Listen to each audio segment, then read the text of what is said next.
नमस्कार। जीवन यात्रा यूट्यूब चैनल में आप सबका स्वागत है। हम सब धनी बनना चाहते हैं, सब धन कमाना चाहते हैं, लेकिन प्रभु किसे धन की प्राप्ति कराते हैं? इसके बारे में अथर्ववेद के 20वें अध्याय के 57वें सूक्त में बताया गया है कि प्रभु ही सब वर्णीय धनों को देने वाले हैं। हमारे अंतःकरण में निवास करते हुए हमारे सब भावों को जानते हैं। मनसा वाचा कर्मणा, यानी कि जो हम कर्म करते हैं केवल प्रभु वो ही नहीं देखते, या जो हम वाणी बोलते हैं प्रभु केवल उस वाणी को ही नहीं सुनते, बल्कि जो हमारे अंदर भाव हैं, जो हमारे विचार हैं, प्रभु तो उन सब को भी जानते हैं।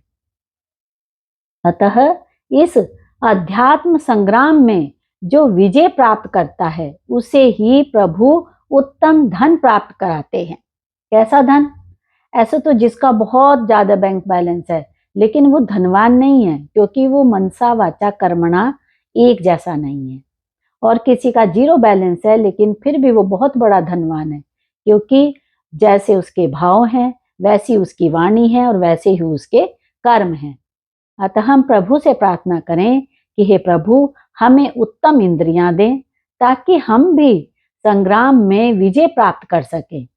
हम अपनी इंद्रियों के गुलाम नहीं बने, बल्कि स्वामी बनकर जिएं और धनों को प्राप्त करें।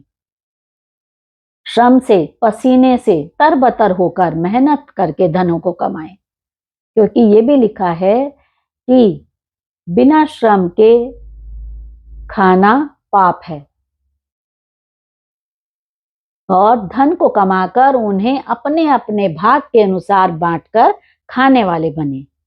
प्रभु अपने उपासक की अभिलाषा पूर्ण करते हैं और अपने उपासक के मन में दान के लिए भी प्रेरणा देते हैं।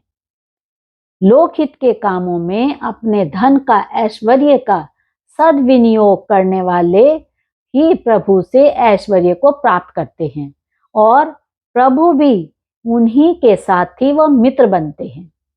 अर्थात ज्ञान प्रधान जीवन बिताने पर निश्चय से प्रभु की सारी विभूतियां, सारी शक्तियां, सूर्य, चंद्रमा, नक्षत्र, तारे इत्यादि उत्कृष्ट रचनाएं उनकी रक्षक हो जाती हैं।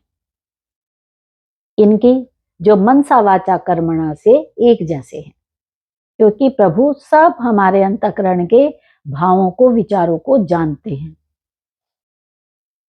प्रभु सारे ब्रह्मांड के शासक हैं, सोम का संपादन करने वालों के भी रक्षक हैं, जो हमें उल्लास में जीवन को प्राप्त कराने वाला है, और वेदवाणी के द्वारा वे हमारा कल्याण करते हैं।